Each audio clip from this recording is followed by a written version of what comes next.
Hello friends, कैसे हैं आप सब। दोस्तों आइए बहुत ही रोचक और हृदय को छू लेने वाली कहानी सुनते हैं। एक भिखारी किसी किसान के घर भीख मांगने गया। किसान की स्त्री घर में थी और वह चने की रोटी बना रही थी। किसान जब घर आया उसने अपने बच्चों को प्यार किया और स्त्री ने उसके हाथ पैर धुलाई। उसके बाद वह रोटी खाने बैठ गया। स्त्री ने एक मुट्ठी चने भिखारी को डाल दिए। भिखारी चना लेकर चला गया। रास्ते में भिखारी ने सोचा, हमारा भी कोई जीवन है। दिन भर कुत्ते की तरह मांगते फिरते हैं, फिर स्वयं बनाना पड़ता है। इस किसान को देखो, घर पर सुंदर स्त्री है, बच्चे हैं, अपने आप अन्न पैदा करता है, बच्चों के साथ प्रेम से भोजन करता है। वास्तव में सुखी तो यही किसान है। इधर किसान रोटी खाते खाते अपनी स्त्री से कहने लगा, नीला बैल बहुत बुढ़ा हो गया है, अब वह किसी तरह काम नहीं देता। यदि कहीं से मुझे कुछ रुपयों का इंतजाम हो जाए तो इस साल का काम चले। साधुराम महाजन के पास जाऊंगा, वह ब्याज पर पैसे दे देगा।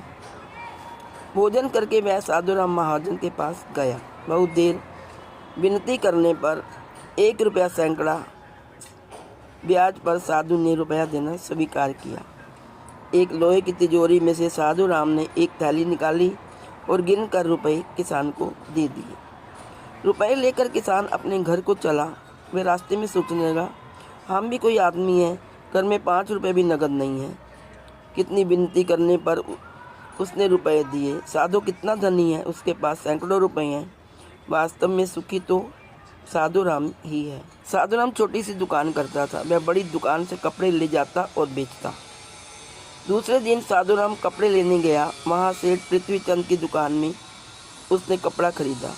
वह वहाँ बैठा ही था कि इतनी देर में कई तार आए, कोई बम्बई का, कोई कलकत्ते का। किसी में लिखा था 5 लाख मुनाफा हुआ, किसी में 1 लाख का। साधु महाजन ये सब देखता रहा। कपड़ा लेकर वह चला गया। रास्ते में साधु सोचने लगा, हम भी कोई आदमी हैं, 100-200 जुड़ गए, महाजन कहलाने लगे। वास्तव में सुखी तो यह पृथ्वीचंद है। दूसरी तरफ राय बहादुर, हम भी कोई आदमी हैं, 100-200 जुड़ गए, महाजन कहलाने लगे। वास्तव में सुखी तो यह पृथ्वीचंद है। दूसरी तरफ राय बहादुर के सिर में दर्द हो गया। बड़े बड़े डॉक्टर आए, कई तार घाटे के एक साथ आ गए। वे चिंता में पड़े थे। तभी खिड़की से झांक कर नीचे देखा, एक भिखारी हाथ में डंडा लेकर अपनी मस्ती में जा रहा था। राय बहादुर ने कहा, वास्तव में सुखी यही है। इसे ना घाटे की चिंता, ना मुनाफे की। इस लाट साहब को पार्टी भी नहीं देनी पड़ती। सुखी तो यही है। तो दोस्तों, इस कहानी से हमें यह शिक्षा मिलती है कि हम सभी किसी को देखकर सोचते हैं कि दूसरा आदमी सुखी है, लेकिन वास्तव में सुखी वही है जिसे आंतरिक शांति और सुकून है। भिखारी हो या करोड़पति, जब तक मन में शांति नहीं, सुकून नहीं मिलता, वह कभी सुखी नहीं हो सकता। तो अब आप बताएंगे कि इस कहानी का शीर्षक क्या होना चाहिए।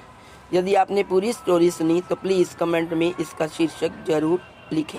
और यदि आपको ये स्टोरी पसंद आई हो तो please like, share and subscribe. Thank you so much.